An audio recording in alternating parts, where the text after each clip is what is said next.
Sinta-se à Pegadinha? vontade. Não, sem Marília pegadinha. Gabriela? Tipo isso. Não. Por quê? Por quê?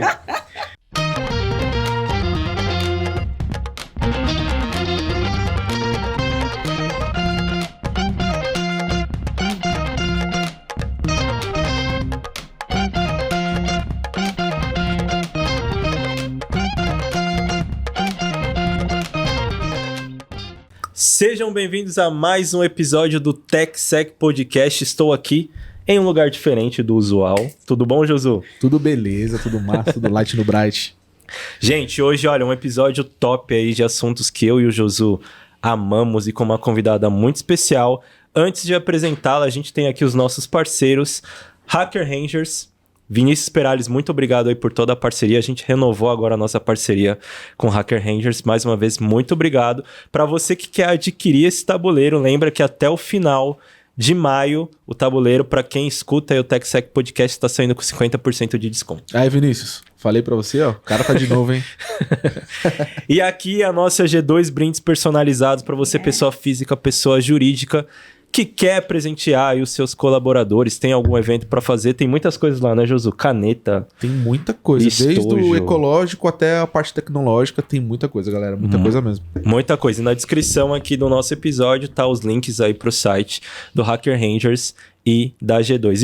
E um presente aqui para nossa convidada do dia, Que Tássia massa! de Paula. Muito obrigada. Tássia, Obrigada, muito obrigada, gente. irmã, mana, Pô, satisfação total. Tô felizão, viu, Tássia? Eu tô Felizão feliz de mesmo. estar aqui Obrigado com por vocês, estar aqui assim, com a gente. obrigada pelo convite, assim, super feliz em poder bater esse papo com vocês e poder compartilhar um pouquinho. Nossa. Como diria a DBS, satisfação total. Massa, obrigada. Gostou? Gostei. Que legal. Realmente, gente, vou usar. Eu sou fã de bebidas quentes, né? Então, tamo aí já.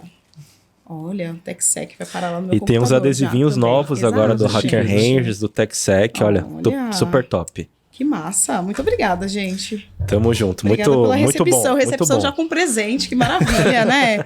É assim, queria chegar assim em todos os lugares. Fica a dica aí, galera, que for receber a Tássia aí, ó. Exatamente, pode me dar, gente, presente. A gente fala dos presentes, né? Olha que interessante. Por favor. A gente sempre começa, Ah, antes de falar do profissional, a gente Certo. quer saber um pouco da pessoa. sim. Como que começou? Como era a Tássia lá atrás, antes de acessar esses ambientes da diversidade e da Aham. inclusão? Que é o meu lado A, né? Eu acho que É, todo mundo tem um isso. lado A e um lado B, né? Isso. Bom, primeiro assim, um prazerzão, como já disse, estar aqui com vocês, né? Muito obrigada pelo convite, para falar de um assunto que é denso, mas ao mesmo tempo tão necessário, né? Eu sou Tássia de Paula. Eu costumo me apresentar falando que eu sou a terceira filha de um casal de pretos da periferia de São Paulo, porque isso marca muito, né, da minha jornada, marca muito de quem eu sou, né? Então, antes de trabalhar propriamente com diversidade e inclusão, eu era uma pessoa do telemarketing, né? Eu era uma pessoa do call center. Olha, não sabia disso. O call center foi o que me abriu as portas, né? Então, meu primeiro emprego foi no call center. Eu fazia atendimento ao cliente mesmo, de um banco que hoje nem existe mais. Para vocês terem ideia, agora eu vou me entregar um pouquinho aqui, né? Eu vendia cartão de crédito, porque naquele momento o cartão de crédito era uma novidade, assim. Aham, sim. E ainda vendia cartão de crédito com anuidade. Olha aí, gente. E a Pensa. galera querendo. E a galera querendo ter o cartão de crédito com anuidade. E aí eu, ali dentro do call center, eu fui entendendo um pouco dessa questão da jornada corporativa, como que as coisas funcionavam, né? E no telemarketing, eu me encantei por algo que eu gosto de exercer até hoje, que é a posição de liderança, mas não necessariamente por causa de ser líder somente, mas pela possibilidade de você trabalhar com gestão de pessoas, né? E desenvolvimento de pessoas, Sim. né? Eu queria muito fazer aquilo, assim. Eu queria ser uma pessoa que pudesse alavancar outras pessoas e que pudesse também contribuir, influenciar pessoas para alcançar resultados, né? Então, a minha jornada corporativa, ela começa aí. Aí no call center eu fui supervisora, e uma coisa que é interessante de destacar, né, é que diferente de muitas jornadas, a minha primeiro eu fiz essa jornada de ter que trabalhar para depois acessar a universidade. Então, Sim. eu me graduei tardiamente, se a gente for comparar com o que as pessoas hoje chamam de idade para a universidade, né? Ou para graduação. Padrão. Exatamente. Padrão todo negro e toda negra. Exato. A maioria, né? A maioria. E aí, o que aconteceu, né? Depois que eu entrei no call center e eu acessei o meu primeiro cargo de supervisão, foi quando eu tive salário suficiente para pagar a graduação, né? E aí eu me graduei numa escola, numa universidade que na época não era assim super de renome, né? Mas era a que eu conseguia pagar. Eu me graduei em processos gerenciais, né? Eu fiz um tecnólogo, era um curso de 2 anos. Sim. Não era o meu curso dos sonhos, mas era o curso que eu conseguia acessar, né? E aí, com esse curso, eu consegui mover para o cargo de coordenação. E aí, conforme eu fui movendo de posição, de liderança, eu também fui movendo a minha jornada acadêmica. Quanto mais um degrau eu subia, eu conseguia subir também mais um degrau na jornada acadêmica. Então, quando eu movi para um cargo de coordenação, eu pude acessar a pós-graduação. E aí, eu me formei em marketing e mídias digitais pela FGV. E aí eu fui fazendo essa jornada, né, de gestão de pessoas. Então, me tornei coordenadora, Sim. depois gerente júnior, depois gerente pleno, depois gerente sênior. E aí, quando eu me tornei gerente sênior, eu fui atuar fora do país, né? A operação que eu gerenciava, ela prestava serviços para uma empresa de tecnologia que tinha atendimentos não somente aqui no Brasil, mas também na América do Sul. E aí, como eu já fazia esse trabalho aqui no Brasil, eu acabei absorvendo a gestão do que a gente chamava de Latam, né? Que era o atendimento também para o restante da América do Sul. Aí absorvi a América do Sul, aí depois absorvi o que a gente chamava de EMEA, que era Europa. Aí fui para a Europa, trabalhei lá, visitei 15 países lá. Caramba. Através dessa jornada, né? Cara. E depois disso foi que eu fui trabalhar especificamente com diversidade e inclusão. Mas a empresa que eu trabalho hoje, eu não entrei diretamente para trabalhar com diversidade e inclusão. Eu entrei por conta dessa minha bagagem com call center, né? A empresa estava num momento do que a gente chama de hypergrowth, né? Então a empresa estava crescendo muito e precisava otimizar o serviço de atendimento ao cliente. E essa experiência foi a que me levou para lá. Chegando lá, eu atuei como uma pessoa, né, do atendimento, uma gestora para o atendimento, mas aí a área de diversidade e inclusão, ela estava sendo fundada, e aí eu fiz uma transição de carreira, né, o que é uma coisa que muitas pessoas... Você fez lá, então? Fiz uma transição de carreira na nova empresa, né, então eu transitei da área do call center para a área de pessoas e cultura, que é onde hoje a área de diversidade e inclusão fica alocada, né, então é muito interessante isso, porque muitas vezes a gente pensa, né, comecei aqui nessa carreira, não posso mover para algo que eu gosto ou para algo que eu gostaria de fazer de fato. Não é difícil, né? Existem os bloqueios e existem os desafios, mas é possível, né? Hoje, eu sou uma pessoa de 37 anos que fez uma transição de carreira aos 34, né? Numa empresa que eu não conhecia. É uma empresa do ramo financeiro, eu não conhecia nada do ramo financeiro, assim, mas ainda assim foi possível fazer essa transição por conta de uma bagagem que eu já carregava antes, né? Então, foi uma transição que me deixou bastante feliz, porque hoje, aos 37, foi que eu consegui unir o gosto com o trabalho. Interessante. Né? Então, assim, essa questão de você poder trabalhar naquilo que você escolheu trabalhar, porque... Eu sou muito grata ao call center e toda a jornada que eu fiz em liderança, mas eu fui escolhida, né? Eu não escolhi trabalhar no call center. Foi uma jornada que eu fui construindo para me manter dentro do mercado de trabalho e para acessar lugares, né? Porque posição de liderança, principalmente, não são lugares dados para pessoas como eu, né? Então, eu fui construindo essa jornada através da porta que se abriu dentro do call center, mas eu digo que eu fui mais escolhida do que eu escolhi, porque não era o meu super curso dos sonhos e não era necessariamente o que eu sonhava fazer, mas era o que eu precisava fazer. E na minha jornada eu sempre tive muito isso nítido, que é o que precisa ser feito e o que pode ser feito. E, infelizmente, nem todas as coisas elas são convergentes ali, né? Nem sempre o que pode ser feito e o que precisa ser feito está no mesmo lugar. Para mim, não esteve durante muito tempo, né? Então, escolher isso e você reconhecer que o momento que você está agora não necessariamente é o seu lugar final, mas sim um meio para aquilo que você tem, né, de foco, é bastante importante, assim. Para mim foi bastante importante para não desistir ao longo dessa jornada, sabe? Ô, Tássia, que fantástico, né? Sim. Você falou na pegada aí, o Exambolt, falou mal rapidinho. Eu falo muito rápido, gente. Mas eu gosto. É mais conteúdo.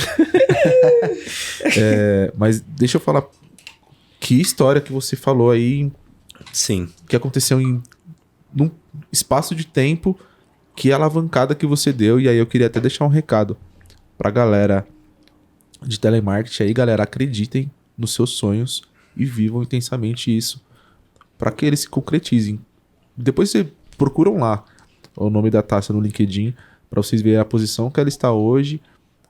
E eu acho que é uma inspiração, Tássia. Pra mim, você sempre foi, Muito. desde que eu te conheci. Gente. E você contando isso, eu não sabia que você tinha saído do telemarketing. Eu saí do call center, Do call center, né? do telemarketing, é isso. Cara, e aí... E inspirar pessoas hoje, isso é muito rico, né? Que legal. Uma loucura. E assim, eu sempre via quando eu era mais jovem, parece que o call center, o telemarketing, são departamentos muito acessíveis. Então sempre você via muita gente diferente ali, Sim. numa era que diversidade e inclusão não existia. Exato. Assim, não existia a nível de, um time de diversidade e inclusão. E aí eu acho que pra gente começar, o que seria diversidade e inclusão pra você? Talvez colocar também senso de pertencimento dentro dessa tríade.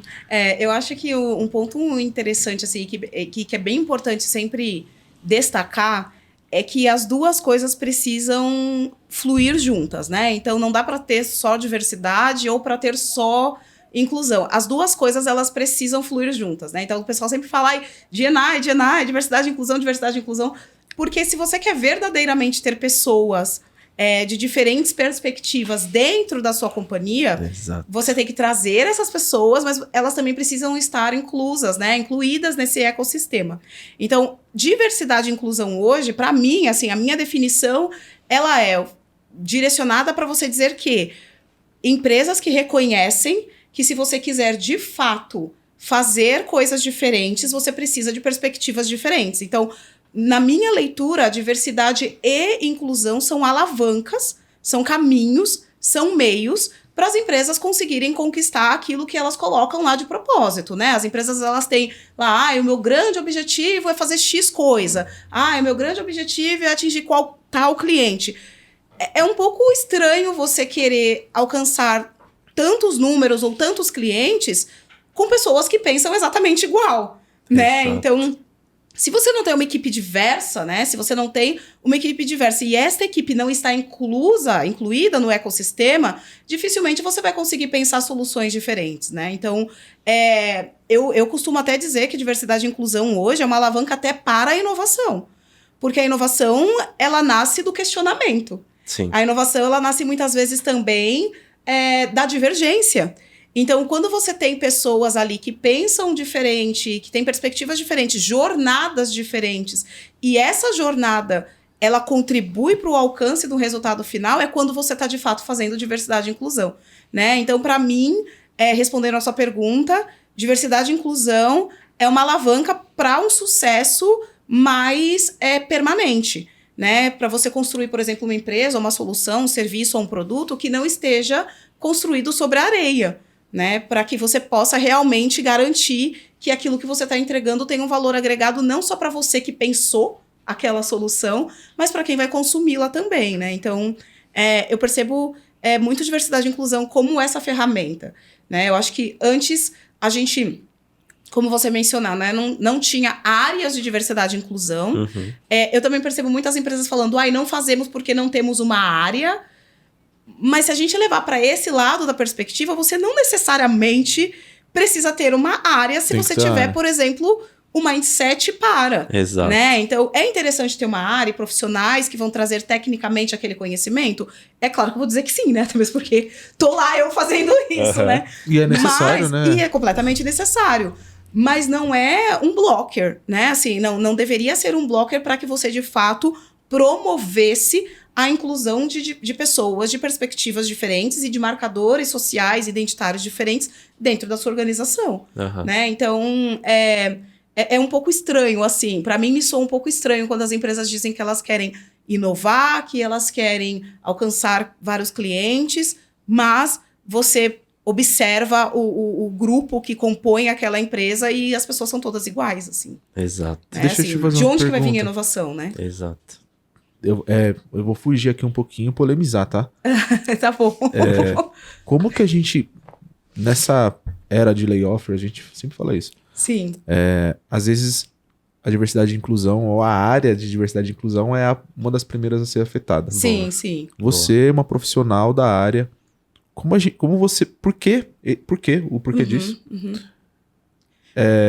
E mais do que isso, eu queria complementar. Como a gente identifica que essa empresa não tá vivendo só um hype? O que eu observo, assim, né? E é uma leitura muito minha, assim, né? Sobre isso.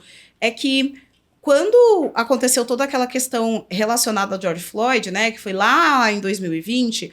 Muitas empresas, elas se colocaram no lugar de preciso me posicionar, preciso fazer algo. O que é interessante, porque aí você, né, entende que, né, tem um despertar. É claro que um despertar a partir de uma dor Exato. incalculável, que a gente não consegue nem, né, entrar, não vou nem entrar nesse mérito, né, mas sim, houve um despertar das empresas. E aí, como você citou, né, Jesus, assim, com o passar do tempo... Putz, as empresas, algumas empresas foram desmobilizando ou algumas empresas foram realmente removendo os departamentos. A minha leitura, ela é muito técnica nesse sentido. Que isso acontece assim como quando você vai propor um projeto que não tem um grande propósito ou que não conecta verdadeiramente com aquela empresa, com o que aquela empresa quer fazer, né? Então, tanto diversidade e inclusão como outros projetos, se eles não forem pensados para a realidade daquela companhia, e se não for ao encontro do que aquela companhia realmente quer fazer, você vai estar construindo o castelo na areia, né? E aí, na primeira dor de barriga, esse castelo ele vai desabar, porque ele foi construído na areia, né? Então, o que faz hoje o trabalho de diversidade e inclusão se manter, na minha perspectiva, é isso, é você ter uma estratégia bem desenhada, mas que vai ao encontro também da realidade e da necessidade daquela empresa. Do business, né? Porque se ela for algo à parte, se você colocar assim, empresa aqui, o business aqui e diversidade e inclusão lá, vai chegar uma hora que não vai fazer sentido realmente para os tomadores de decisão, né? Sim, ou até mesmo para quem está fazendo aquele trabalho. Então, eu costumo dizer que assim, não é... É claro que trabalhar diversidade e inclusão é correto, né? Então, é o que todas as empresas deveriam fazer. Mas, para além do correto, existe ali, sim, uma questão relacionada ao negócio que é necessária, né? E você conectar isso à estratégia de negócio dessas empresas é extremamente importante. Porque se isso não é feito, chega um momento que aí isso deixa de fazer sentido para essa empresa e aí tudo é desmobilizado, né? Então... não vou dizer que foi o que aconteceu exatamente em todas as empresas, mas a gente observando as tendências e observando artigos e os estudos que várias empresas vêm fazendo, a gente percebe que muitas das empresas que tiveram grandiosíssimas desmobilizações é porque realmente chegou o momento de trade-off, né, que a gente chama, ou diversidade e inclusão ou negócios, e não deveria ser assim. Exato. Né? Deveria ser diversidade e inclusão para os negócios. Sim. E os dois juntos ali fluindo, né? Muito legal, né? Quando você fala de pensar no business. A gente trabalha com tecnologia. TechSec, ele é tipo tecnologia. E é muito legal você vir aqui. Porque... E aí eu, por exemplo, eu trabalho totalmente voltado para ameaça. E a ameaça, a gente sempre... Às vezes a gente esquece. Mas a gente tem que olhar o business. Tem. Quando você fala de diversidade e inclusão, e você fala que também tem que olhar para o business, por muitas das vezes os tomadores de decisão peca, Sim. porque não tá olhando para o negócio, tá olhando de uma forma geral, vamos, enfim, fazer algo assim. Tem algum case, ou você consegue colocar de algo que é tangível, até para as pessoas entenderem como que funciona na prática, algo que faça sentido com o business? Sim, e eu acho que um ponto que é interessante, assim, de cases que eu posso trazer é o quanto, assim, pensar novos produtos, né? Então, tem empresas hoje que elas estão pensando novos produtos, por quê? Porque tem uma perspectiva diferente sentando na mesa e provocando, né, de forma bastante interessante a criação desses novos produtos, né? Há um tempo atrás, eu li, eu não vou lembrar exatamente a referência, mas eu li sobre, e aí eu vou trazer esse exemplo porque ele é um exemplo que me marcou como mulher, assim. Eu li sobre uma empresa que criou um teste de gravidez para mulheres cegas. O teste, não sei se vocês já viram um teste de gravidez, mas o teste de gravidez, ele é uma fitinha e o resultado, ele sai. Ou quando sai lá 2 marquinhas vermelhas, você está gestante. Quando é uma marquinha só, você não está gestante. Pra mim, né, sou uma mulher que não é cega. Sim. Uma mulher cega, por exemplo, poderia fazer este teste, mas ela teria que pedir para um terceiro ler o resultado do teste dela. Então, uma terceira pessoa saberia do resultado do teste dela, inclusive antes dela mesma. Sim.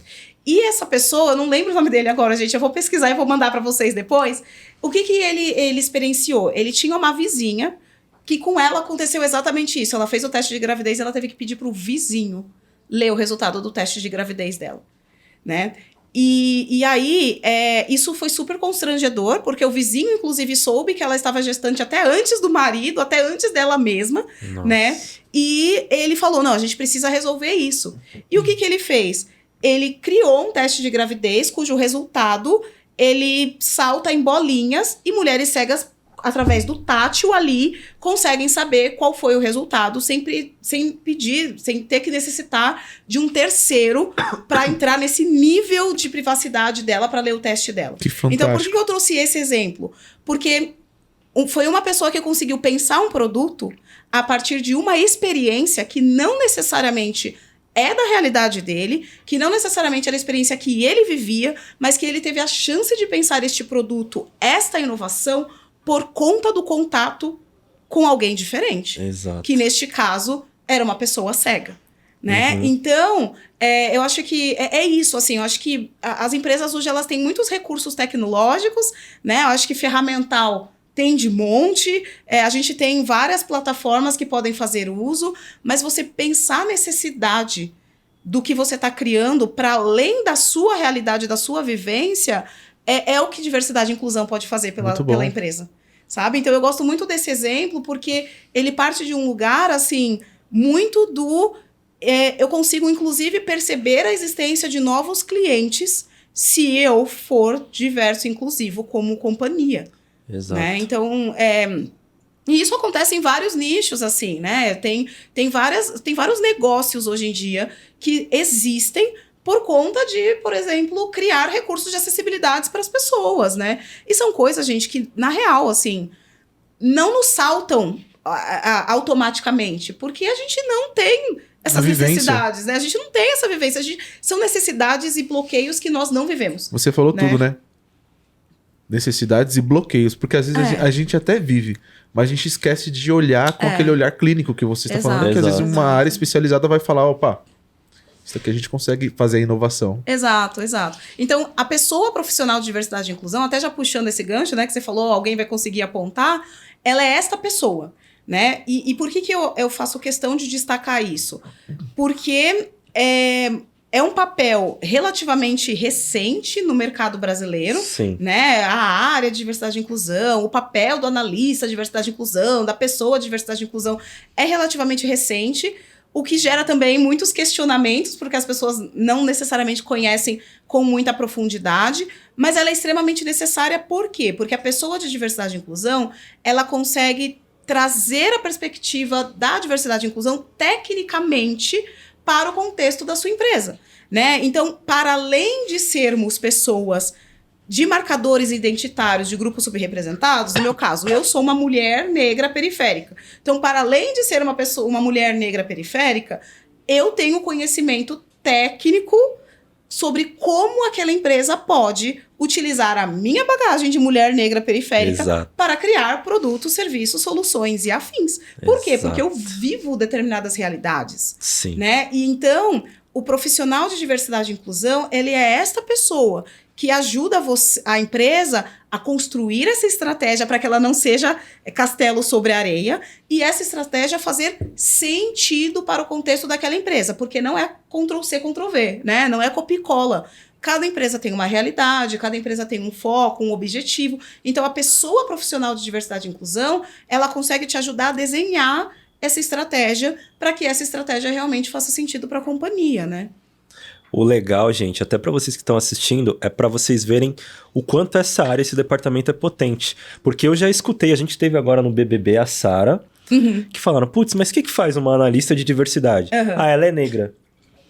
Não, existe essa vivência, mas também existe toda essa parte técnica, né? Sim. E também tem isso, né? Assim, grande parte das pessoas profissionais de diversidade e inclusão são pessoas que, com certeza, partem desses marcadores grupos, sociais exato. ou de grupos minorizados e minoritários.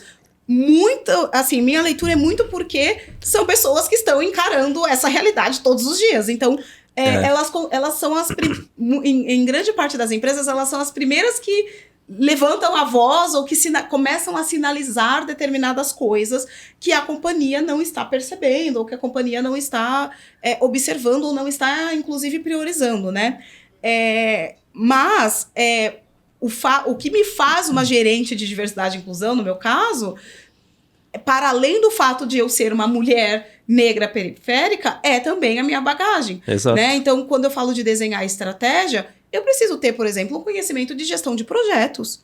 Porque eu vou precisar entender o que eu vou priorizar, quais cards, né? A gente trabalha com metodologia ágil, né? Muito hoje em dia. Então, quais cards eu vou pôr na frente? O que vai gerar maior impacto, né? O que é que vai gerar maior resultado? Como é que eu vou correlacionar determinados produtos com determinados resultados na empresa? Então, o profissional de diversidade e inclusão, muitas pessoas percebem profissional de diversidade e inclusão nessa parte um pouco mais rasa, apenas conceitual, Exato. Mas é um profissional de grande profundidade para, inclusive, fazer com que a estratégia avance, né, dentro da companhia. Então, é bastante importante pontuar isso. Cara, que top, velho. Muito legal, cara. Eu falei pra você.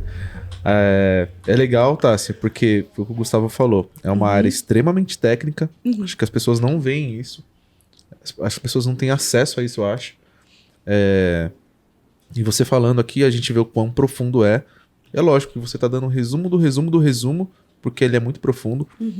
E aí, quando você fala de olhar pro business, eu vou voltar de novo nisso, porque eu entendo por que eu vejo muitas pessoas falando assim, uma área de diversidade é totalmente estratégica você ter uma delas dentro da sua empresa. Sim.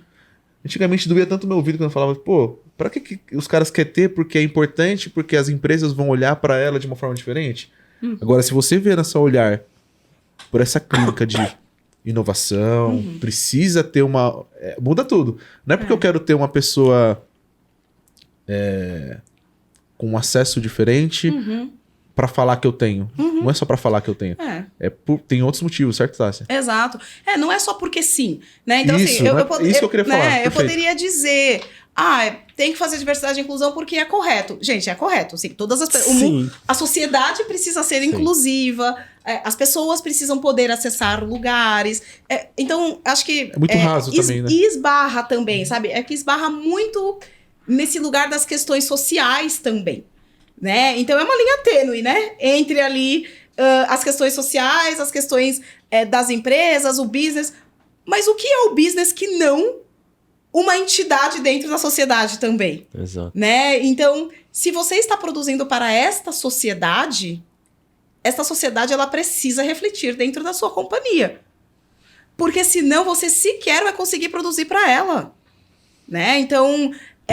Por quê? Porque você não conhece as necessidades. E aí você não vai conseguir pensar soluções. Quantos produtos, gente? Tem vários produtos. Tem uma instituição que se chama Mais Um Code, que faz... O veio aqui já. Então. E eles, assim... Gente, o pessoal da Mais Um Code, que faz parte dos programas da Mais Um Code, vocês precisam observar os tipos de soluções, produtos, serviços e inovações que eles criam. E que são soluções que, dependendo do lugar de partida da pessoa, ela sequer imaginaria que existiria uma demanda ali. Sim. Sabe? Então, eu acho que teve uma plataforma, se eu não me engano, que os alunos da Mais Um Code pensaram, que era uma plataforma que ajudava as pessoas de região periférica a receber as encomendas. Porque, gente, dependendo da região periférica do Brasil, os correios não alcançam, por exemplo. Ele comentou. Né? Ou é muito difícil. Então... E aí esses lugares, né, esses bairros, acabam criando seus mecanismos ali de entrega, de comunicação, de mídias e afins, né? Então, são verdadeiras potências. Então, quem, para além de quem está vivendo aquilo, poderia perceber que ali tem uma potencialidade ou um produto a ser criado, né? Isso. Então, eu acho que é um pouco disso, assim, o quanto que também a gente precisa pensar, claro, de novo, né? É o correto a se fazer, mas para além do correto a se fazer, é uma necessidade de negócio. E não incluem diversas pessoas, elas tendem a morrer com o tempo. Elas vão produzir o quê? Para quem mais? Para além daquela bolha, né? Para quem mais eu produzo? Para além dessa bolha que eu conheço, né? Sim. Fica muito nichado, né? Exato. E aí entra outra polêmica. Você trouxe uma polêmica, eu vou trazer outra. Vocês gostam de polêmica, pelo jeito, né? Esse assunto ele é polêmico, né, tá? Porque a gente tem aquele termo que tá muito popular, que é o diversity washing. Sim. E aí você falou, putz, a empresa que não se fundamenta quando a gente conversa sobre diversidade e inclusão é como se fosse um prego na areia ali, ele não fixa, né? Não é nada resistente. O que você acha desse termo quando, por exemplo, a empresa mais vende diversidade e inclusão do que ela de fato vivencia aquilo, né? Exato. Né? Eu acho que tem muitas vertentes, assim, tem muitas camadas pra gente discutir a respeito disso, né? Eu acho que falta muitas coisas. Acho que falta muitas vezes as empresas saberem isso que a gente está conversando, né? De como é que conecta a diversidade e inclusão com a perspectiva de negócio. Falta as empresas também entenderem que não é somente uma questão... E aí, gente, eu falo isso porque eu também faço alguns trabalhos de consultoria em algumas empresas, e quando eu trago essa perspectiva para elas, de que, olha, isso é importante para você, é importante para o seu negócio, elas começam a perceber a diversidade e inclusão para além do que elas, inclusive, chamam de militância, né? Então elas falam, mas aí é só trazer o pessoal e já tá bom. Não é só porque a gente quer ter as pessoas lá dentro, é porque ao ter essas pessoas aqui dentro, vocês podem avançar os negócios, né? Então, eu acho que esse diversity washing, eles, muitas vezes, pelo menos do que eu tenho acompanhado, ele parte deste lugar, que é o lugar de perceber diversidade e inclusão como algo mais raso, como o simples, precisa ter gente de todo lugar, sabe? E aí a empresa, ela acaba tropeçando e ela acaba querendo se posicionar, ou ela acaba querendo dizer que faz, mas na verdade realmente acaba faltando execução, né? Sim. E aí essa falta de execução, ela pode vir de vários lugares. Elas podem vir porque eu não tenho uma pessoa que tecnicamente conhece aquilo, ela pode vir do lugar de que, poxa, não, vou ficar realmente só aqui na superfície mesmo, só para dizer que eu não faço, né? Então ela pode vir de diversos lugares, mas não é sustentável. Exato. Não é sustentável, porque a empresa lá na frente, ela vai esbarrar num questionamento do cliente. Os clientes hoje em dia, gente, eles têm a decisão na palma da mão ali, né? Cliente hoje tem escolha. Então, eu mesma sou uma pessoa que pesquisa muito sobre o que é que tá consumindo. Eu pesquiso bastante também. Eu tenho muito aquele lance, sabe? Assim, eu quero saber pra onde o meu dinheiro tá indo, né? Tinha uma comunidade antes, não me vejo, não me compro. Exato, e assim... E eu vivo isso, meu velho. E eu vou escolher, porque assim, o meu dinheiro é suado, né? Acho que de todo mundo A gente trabalha para ter aquele dinheiro, então eu quero saber também para onde é que ele está sendo destinado. Sim. E hoje você tem muito mais acesso aos detalhes das empresas e o que elas estão fazendo, como estão fazendo, o acesso está ali, né? Então, o consumidor, né, a pessoa consumidora tem muito mais opções de escolha hoje. Então, se você quiser de fato ser uma das opções de escolha, é melhor você fazer direitinho, né? Exato. Então é melhor você sair da superfície, né? E começar a aprofundar um pouco mais a discussão e conectar isso com algo que realmente faça sentido e vá ao encontro do propósito da sua companhia. E eu acho que um ponto também interessante de destacar é que o pessoal coloca muito assim, diversidade e inclusão é coisa de empresa muito, muito grande. Mas tem que ser uma startup. Mas tem que ser uma tech. Mas tem que ser... Não, gente, é para todo mundo. Se você quiser que o seu produto continue existindo, que o seu serviço continue existindo, tu precisa começar a pensar outras perspectivas, sabe? Porque senão, com o tempo, tende realmente a cair no fracasso, né? Ô, Tássia, você mesmo falou que que a área de diversidade e inclusão é nova no Brasil. E de fato Relativamente, Qual que é o ideal e como que você vê essa área se projetando daqui pro... E aí eu saindo do Black Lives Matter, que você falou que teoricamente foi algo que deu esse hype, depois ele estabilizou e caiu um pouco. Sim. Mas como que você vê a projeção ao longo dos anos que vem aí? É até estranho o que eu vou falar agora, mas assim, o meu grande sonho, o meu grande sonho é que a gente não tenha que ter áreas de diversidade e inclusão Que legal. e que as empresas Interessante. pensem soluções, produtos e serviços diversos e inclusivos. Você fala de forma automática, né? Mentalidade, né? Porque da galera. hoje, a área de diversidade e inclusão, ela muitas vezes entra para corrigir processos, Exato. produtos ou serviços que não foram construídos para todo mundo. E por que não foram construídos para todo mundo? Aí a gente tem que fazer algumas ações reativas e começar a Desconstruir culturas. desconstruir. É claro que é utópico falar assim, porque putz, seria muito interessante se todas as empresas construíssem tudo para todo mundo e todo mundo já fosse inclusivo desde o zero. Mas é o meu grande sonho, assim, se fosse o meu tiro na lua, é isso, né? Então é esse o futuro que eu trabalho para que as empresas cada vez mais produzam e construam para todas as pessoas, para que cada vez menos a gente tenha que ficar fazendo esse trabalho de convencimento de que ela tem que fazer aquilo. Sim. Sabe? Então, o futuro que eu percebo para a diversidade e inclusão, e que eu gostaria que acontecesse, é esse, assim, de cada vez mais as empresas terem isso como parte. Hoje, por exemplo, muitas empresas não têm mais área de inovação. Sim. Por quê? Porque eles falam que todo mundo tem que inovar. Uhum. Tem empresa que não tem mais, né? Então, eu acho que um futuro interessante seria esse. Seria esse futuro de a gente parar um pouco de falar de diversidade e inclusão só como área e começar a falar um pouco mais sobre um mindset, sobre uma perspectiva, sobre uma mentalidade, sobre um modo de operar. Imagine que lindo, assim, uma empresa tem diversidade e inclusão como um modo de operar. Uhum. Quando ela vai pensar um produto, ela cria uma mesa plural para pensar diversas perspectivas. Nossa, isso seria E fantástico. testar também, né? Eu já Exato. tive um, acho que há uns 4 anos atrás, eu comprei um relógio, uma marca chinesa, um smartwatch. E aí acredita que para peles negras ele não lia o batimento. Rolou. E louco. aí, como é que faz, né? E eu falei, nossa, mas não tá lendo o meu, do meu pai, lia o da minha mãe, que é um pouco mais clara. Eu E fui aí, pesquisar essa na marca, por internet. exemplo, e aí eu penso, essa marca ela vai querer expandir no Brasil. Ela não vai vender para 56% da população. Foi o que aconteceu, exato.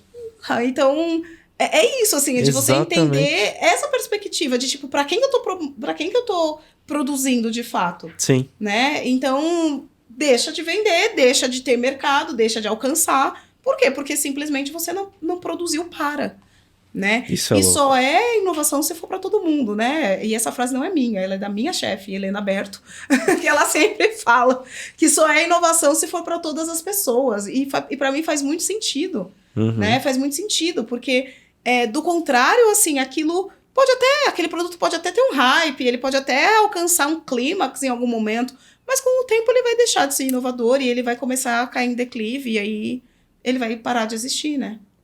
Cara, Muito legal. pesado demais, muito top, muito pesadíssimo. top. Tá, se a gente... eu vou... Eu sei que a gente tá indo pro finalmente, né, Gu? Eu queria perguntar pra você, Tássia, o que te inspira hoje? Até pra você passar pras pessoas a continuar. Eu sei que você deve ter um monte de exemplos, mas o que mais te inspira hoje? Eu sei que você contou a sua história, é totalmente inspirador, mas o que inspira a Tássia? E até se me permite, desculpa te interromper, tranquilo. mas complementando essa pergunta da inspiração do Josu, pra pessoa que tá escutando a gente também, putz, eu me vi nisso. Eu quero ser analista de diversidade, gestora de boa. diversidade. O que te inspira e o que faz pra chegar onde você chegou? O que me inspira a continuar trabalhando com isso é que eu, na minha jornada de liderança, eu sempre gostei muito de liderança, sempre fui muito acolhida pelos meus times, pelos pares que eu tinha. Mas para mim, apesar de fazer parte de grupos de liderança muito grandes, porque o call center tem lá 50 supervisores, 40 e tantos, né? Então, apesar de fazer parte de grupos muito grandes, para mim sempre foi um voo muito solo. Porque eu olhava para cima, não tinha ninguém como eu olhava para o lado, não tinha pessoas como eu. Então, O que me motiva, assim, o meu grande propósito, esse propósito maior mesmo, é que mais pessoas como eu tenham esse caminho pavimentado para alcançar os lugares e as posições que elas quiserem alcançar e estar. Né? Eu sou uma pessoa que acredita muito na educação, e é por isso que eu leio muito, e é por isso que eu consumo muito mesmo conteúdo, porque eu acho que a educação é um caminho, mas o acesso precisa existir, né? O acesso para a educação e o acesso para os lugares. Então, o que me inspira e o que segue me motivando é a possibilidade de criar mais acessos, de pavimentar caminhos para mais pessoas, de dar o caminho das pedras para mais pessoas como eu, para que essa pessoa ela possa minimamente saber qual é o caminho, e aí sim ela vai lá e constrói, e ela move na direção do que quer, do que ela ter que primeiro remover 375 milhões de barreiras antes de sequer conseguir pensar na perspectiva de carreira, né? Eu mentoro pessoas, e eu mentoro majoritariamente mulheres negras, e grande parte delas fala para mim assim,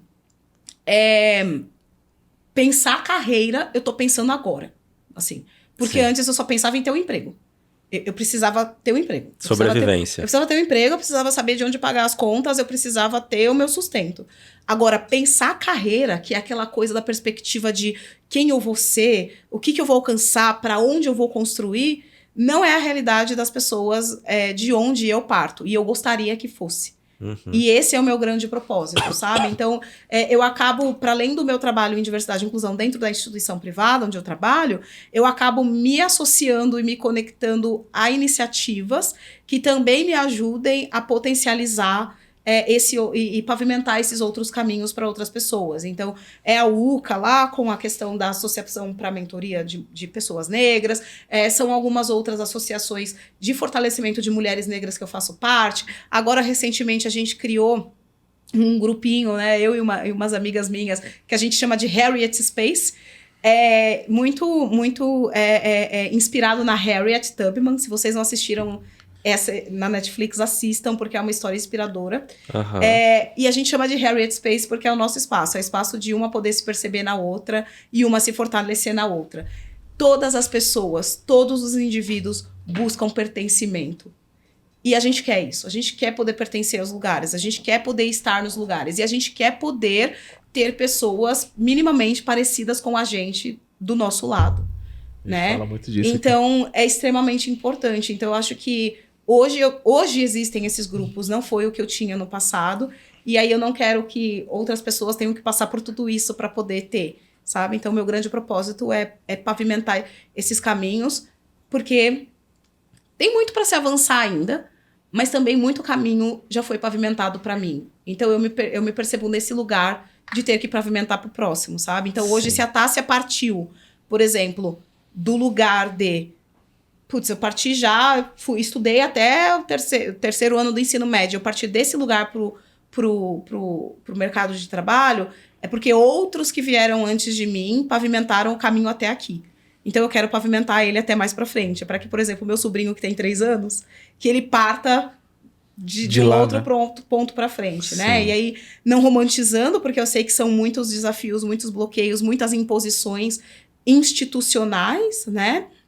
Que fazem com que esse caminho seja mais dificultoso, mas eu acho que a gente não pode parar de se mover, né, para frente, assim, na direção de ir removendo cada vez mais esses bloqueios, né. Eu fui a primeira a alcançar muitos lugares na minha família. E eu não quero mais ser a primeira. E eu não quero que pessoas como eu sejam os primeiros, assim. Que resposta. Né, nesse sentido. Primeira a se graduar, primeira a falar inglês, primeira a falar espanhol, primeira a ir para a Europa, primeira a fazer pós-graduação. E essa questão da realidade da pessoa negra de você tem que ser 2 vezes melhor, não foi mentira para mim. Eu fiz 2 graduações e 3 pós para chegar onde eu estou. A gente né? já falou sobre isso. Então, assim, putz, o caminho... Você só testifica com isso. Exato, que é a questão, assim, é reconhecer que o caminho ele é mais duro, sim. Eu nunca neguei a existência disso, de que esse caminho ele é mais duro, mas ao mesmo tempo entender e tentar mapear como é que você transforma, e aí respondendo a sua pergunta, pessoas que querem fazer isso. entender e tentar mapear como é que você transforma o seu potencial em potência através das ações, mesmo que elas sejam um passinho de cada vez, sabe? Porque aí a gente não nega a existência de toda essa estrutura que oprime, mas a gente segue na direção também da mobilização e da movimentação contínua. Porque é contínuo, assim. Eu acho que não tem um fim. Eu não percebo diversidade e inclusão como um fim, né? Como eu disse, mas como um meio. Um meio para uma sociedade ou empresa mais inclusiva. Cara, me emocionei aqui. Vamos lá. Tássia, obrigado mais uma vez. Esse episódio aqui é uma parte do que a gente tem muito para fazer ainda, acredito. Galera. Você já é convidada para muitos apps aqui do TechSec. Obrigado mesmo pela sua presença. Satisfação total. Já falei pra Tássia. Eu admiro ela de sempre. Ai. Toda vez que eu vejo você falando, eu paro, pego a pipoca e vou aprender. Imagina. Te admiro demais mesmo, Tássia. Obrigada. Muito obrigado. E Obrigada. eu faço das palavras do Gu a minha. Você é mais do que bem-vinda aqui. Com certeza, pessoal, vocês vão ver a Tássia aqui novamente. Sim. Gente, o que vocês estão fazendo é muito importante, assim. Como eu disse, eu sou muito fã da educação. E isso que vocês estão fazendo é desburocratizar o acesso à informação, né? Inclusive, informação, dependendo do tipo de informação, também é algo que hoje ainda não é desburocratizado. Então, quando vocês se propõem a trazer informação para todas as pessoas e para que as pessoas escutem ou elas consumam conteúdos que talvez organicamente elas não teriam acesso, isso é o tipo de ação, sabe? Isso é o tipo de mobilização que leva a gente a avance cada vez mais. Então, parabéns pelo trabalho de vocês e também parabéns pela generosidade. Porque o conhecimento, desburocratizar o acesso ao conhecimento é algo muito valioso. Talvez vocês não percebam o quanto isso é valioso, mas Vocês trazem mensagens aqui que talvez as pessoas não teriam acesso se não fossem por essa plataforma. Então, é sobre isso também, sabe? Obrigado pelo convite. Tássia. Valeu. Gente, para encerrar, mas para encerrar, agradeço Putz Hacker Rangers, que é uma plataforma gamificada de conscientização cibernética, e também o nosso parceiro G2 Brindes Personalizados. Tássia, mais uma vez, obrigado. Josu, brigadão. Até o próximo episódio. Bora conscientizar, gente. Tchau, tchau. Obrigada, gente. Tchau, tchau. Cara, me quebrou, viu? Foda, né? Obrigada, gente. Assim, amei. Assim, eu ouço o podcast de você, eu aprendi muita coisa já. Que eu não sabia, né? Sério? Que eu não sabia.